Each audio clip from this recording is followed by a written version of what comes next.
Okay, എന്തായാലും നോക്കാം എങ്ങനെയാണ് രാഷ്ട്രം ഇതിനെ നേരിടുന്നത്. തീർച്ചയായിട്ടും അതൊരു ചരിത്രമായിരിക്കും. കാര്യം ഈ സംഘർഷമല്ല, അല്ല ഇത് സംഘർഷമാണ്.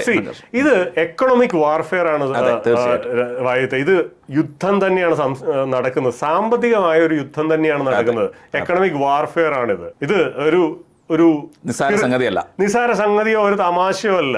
ഇത് എക്കണോമിക് വാർഫെയർ ആണ് നടക്കുന്നത്. അടുത്തത് നേരത്തെ നമ്മൾ പറഞ്ഞിരുന്നു ഉപരോധം വരുമെന്നുള്ളത്. ഉപരോധം എന്ന വാക്ക് അമേരിക്ക തന്നെ ഇപ്പം ഉപയോഗിച്ച് തുടങ്ങിയിട്ടുണ്ട്. സോ ദാറ്റ് മീൻസ് വലിയ താമസമില്ല അത് വരും. അടുത്തത് നമ്മുടെ മന്ത്രിമാർ രാജ്നാഥ് സിംഗ് എല്ലാവരും പറഞ്ഞിട്ടുണ്ടായിരുന്നു ഇന്ത്യ ഒരു ലോങ് ടേം വാറിലേക്ക് പോകുമെന്നുള്ളത്. ഇപ്പോൾ കഴിഞ്ഞ ദിവസം പറഞ്ഞു ഇത് സംശയമൊന്നുമില്ല, വലിയ താമസമൊന്നുമില്ലാതെ പാകിസ്ഥാനെ വെച്ചിട്ട് അമേരിക്ക നമ്മളെ ആക്രമിക്കും. പാകിസ്ഥാനെ വെച്ചിട്ടായിരിക്കും അമേരിക്ക നമ്മളെ ആക്രമിക്കുന്നത് മിക്കവാറും. അതിനു മുമ്പ് നമ്മൾ അങ്ങോട്ടടിക്കും. Offence is the best defence. പാകിസ്ഥാനിലേക്ക് അമേരിക്ക ആയുധം കൊണ്ട് ഇറക്കുന്നതിന് മുമ്പ് ഓപ്പറേഷൻ സിന്ദൂർ അവിടെ നിർത്തിവെച്ചേക്കുക. അത് നമുക്ക് എന്ന് വേണം റീസ്റ്റാർട്ട് ചെയ്യാം. ഇനി നമ്മളോട് ആരും ചോദിക്കാനില്ല. ചോദിക്കാൻ ആരാ വരാനുള്ളത്? പാകിസ്ഥാന് വേണ്ടിയിട്ട് ഒന്ന് അമേരിക്ക, രണ്ട് ചൈന വന്നോട്ടെ. ഇപ്പുറത്ത് ബംഗ്ലാദേശിൽ നിന്നും അപ്പുറത്ത് പാകിസ്ഥാനിൽ നിന്നും കൂടെ ഒരേ സമയം ആക്രമിക്കാനായിട്ടുള്ള പ്ലാൻ അവർക്കുണ്ടെന്നുള്ളത് അവർ ഓൾറെഡി വിളിച്ചു പറഞ്ഞു കഴിഞ്ഞു.